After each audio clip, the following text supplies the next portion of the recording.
Hey everybody, got another video here for you.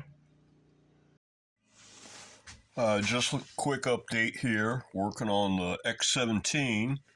The Douglas fir body blank did come in, and I went ahead and marked it out and cut it out. And just cutting it out was good enough. It didn't need any shaping at all. So then I routed it and drilled it and chamfered as necessary. And then I sanded it and made a bridge block for it. It was the posts would go halfway down into the body, and then it would still need a spacer about this big. So I decided to just make it floating. I was going to make it adjustable just to make my life easier for initial setup, but this is good enough. And the pickups are going to be surface mounted, but not hard mounted, once again to make my life easier for initial setup. And now, since it's an experimental build, I'm not going to finish it yet. I'm going to go ahead and test assemble it, actually build the whole guitar unfinished, and then I'll disassemble the whole thing and raise the grain and clear coat it and put it all back together again. But yeah, so now I'm about to go ahead and bolt the neck on and get the tuners in it and get the bridge height finalized and string it up and stuff like that. It's got, everything's all drilled. It's drilled for tuners. It's been routed for tuners. This is where the 3 blend pots will go, the on-off switch. I still have to drill the hole for the jack. It's going to go there. I didn't have the right size. It's a 12 millimeter, as I recall. So that bit will be here in the shop tomorrow. And yeah, so everything's ready to go. It even has the holes for the pickup wires already drilled to go into the channel here. So everything should be pretty straightforward. And the Douglas fir is actually, it's pretty soft. It's pretty light. It's pretty stiff, and it's nice to work. It's easy to work. It's a lot like working with like a clear pine, like the clear New Zealand pine that they have at my local Lowe's. And let's see, the one thing, only one change of plans, and that was when I was looking into putting the bars on the sides. I decided I'd go ahead and put them on the back. I figured out, I was taking a look at the Guitar 18 build, and there's enough room to put the bars on either side and still have room for a trem spring and claw in between them. Originally, I went from the large single reversible bar to 2 bars on the front in order to free up the back for trem claw and springs. But it turned out that you don't actually have to go to the front. Just going to 2 bars on the back, it frees up enough space in the middle for the trem claw and springs. So now this doesn't get trem claw and springs, but it's going to get the bars on the back.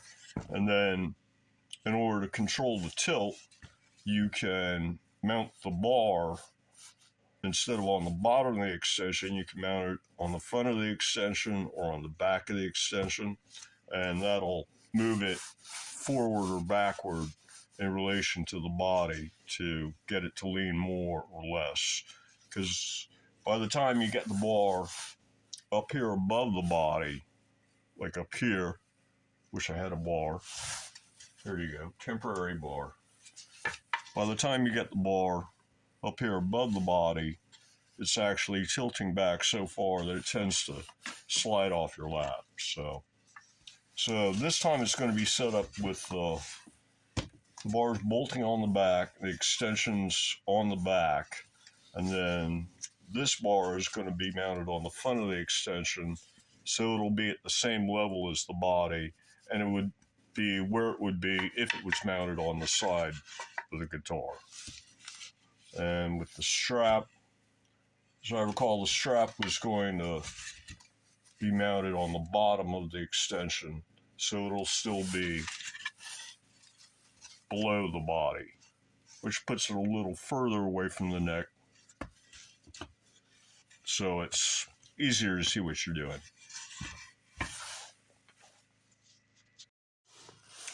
So I'm trying out something new here on this build. It occurred to me that working on hot rods and stuff, you never put any bolt on dry. You put some kind of lubricant or sealer or something on everything pretty much. And so here I got the idea of what would be a good lubricant for the gear hardware, if I can get light in there. Yeah, there. The gear hardware on a tuner. And so I came up with petroleum jelly. So yeah, I'm trying out packing these tuners with petroleum jelly in order to like pack them with grease basically. And so I just give a little shot in there, and maybe a little shot over there, and then just kind of pack it in with the toothpick here.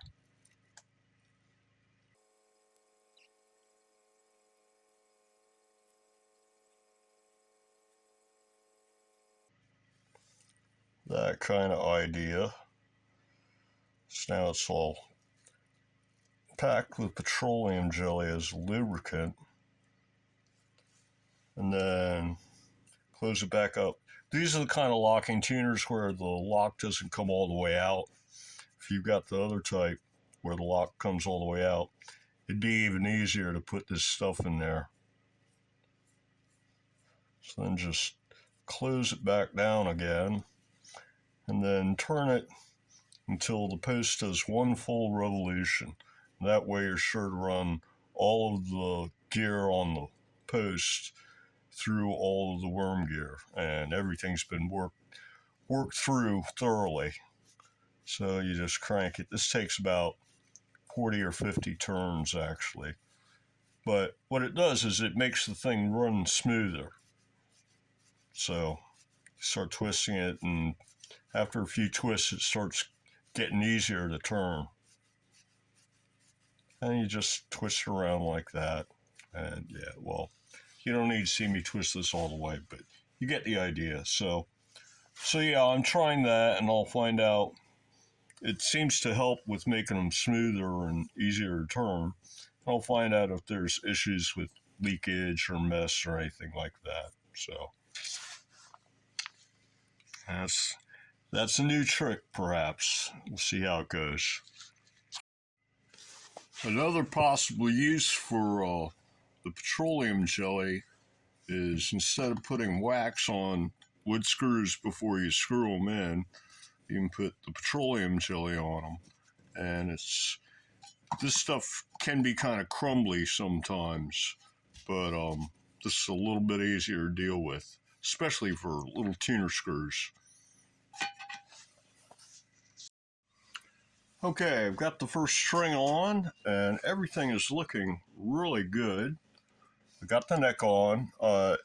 Needed just a little bit of rasping on the neck holes for clearance, and also needed a little rasping on the two end tuners for clearance. This peg hole and this peg hole are just a smidge too close together, and they were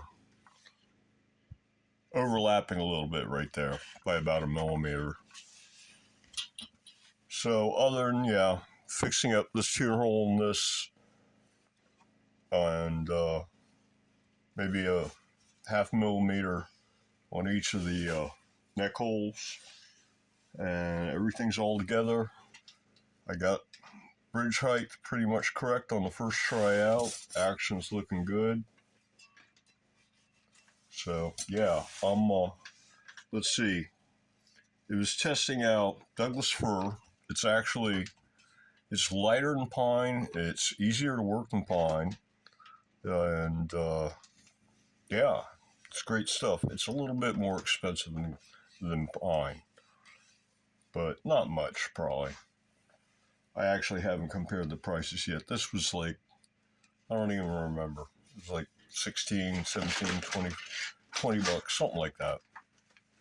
But anyway, I'm gonna put the rest of the strings on, and then it was also, besides the Douglas fir, it was testing out the side-mounted bars, but I figured out that putting them on the back leaves enough room for a trem, and it's easier to get thumb screws, and you can put the bars on front of the extensions, and it puts the bars same place as if they were mounted on the sides. So that takes care of that experiment.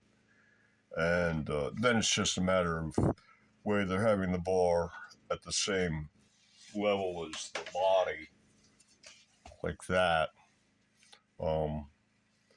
whether that keeps the guitar from tilting back so much that it still slides. I think this will do it. When it's back here behind the guitar, it's definitely okay as far as that goes. But I really haven't yet tried it on any guitar with it right here. I've tried it up here. That seems to be too much. So this time it's going to attach on the back, but the bar is going to mount on the front of the extension so that it comes up right here.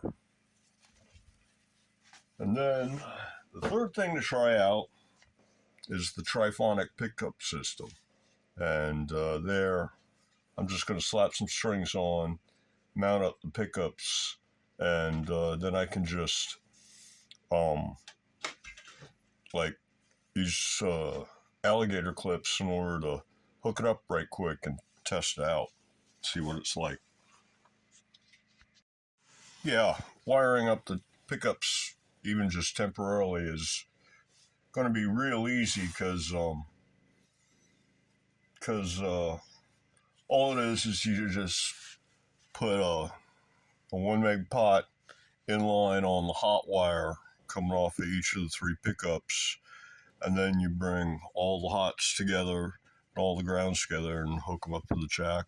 That's the whole circuit. Well, you run it through the on-off switch and then the jack. Well, actually, you can just hook it up to the jack, and then the on-off switch is basically jumpered across the hot and the ground. And the same idea for the kill. It just jumps across hot and ground. Well, I got all the pickups in. It's a pretty tight fit, but I managed to get the rails lined up with the proper strings here. And had to actually re-drill holes so that the wires went straight down from the pickup so I get the pickup as flat as possible.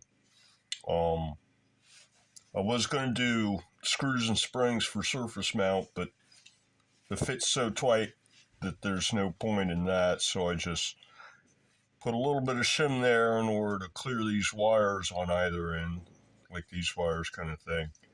And so this got 1 mil, this got 1 mil, and this one got 2 mil. And see how that goes.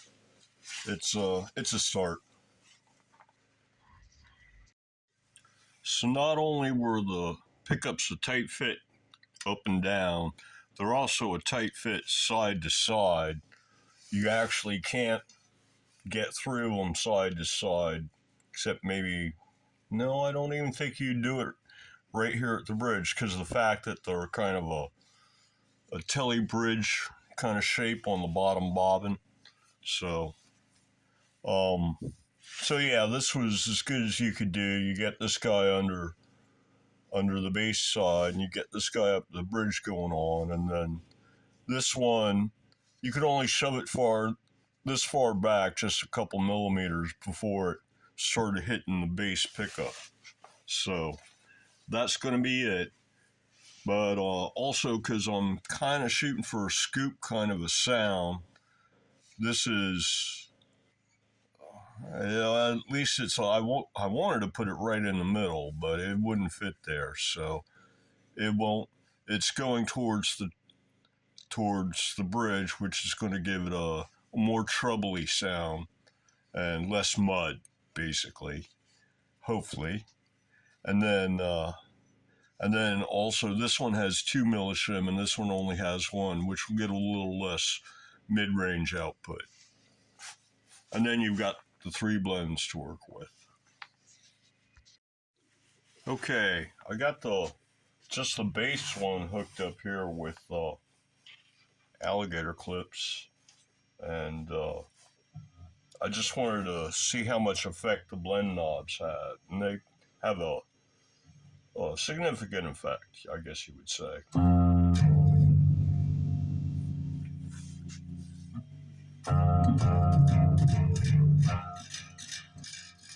Yeah, so it almost...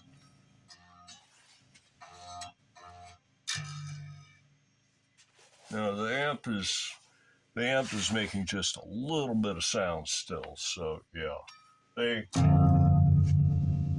definitely works.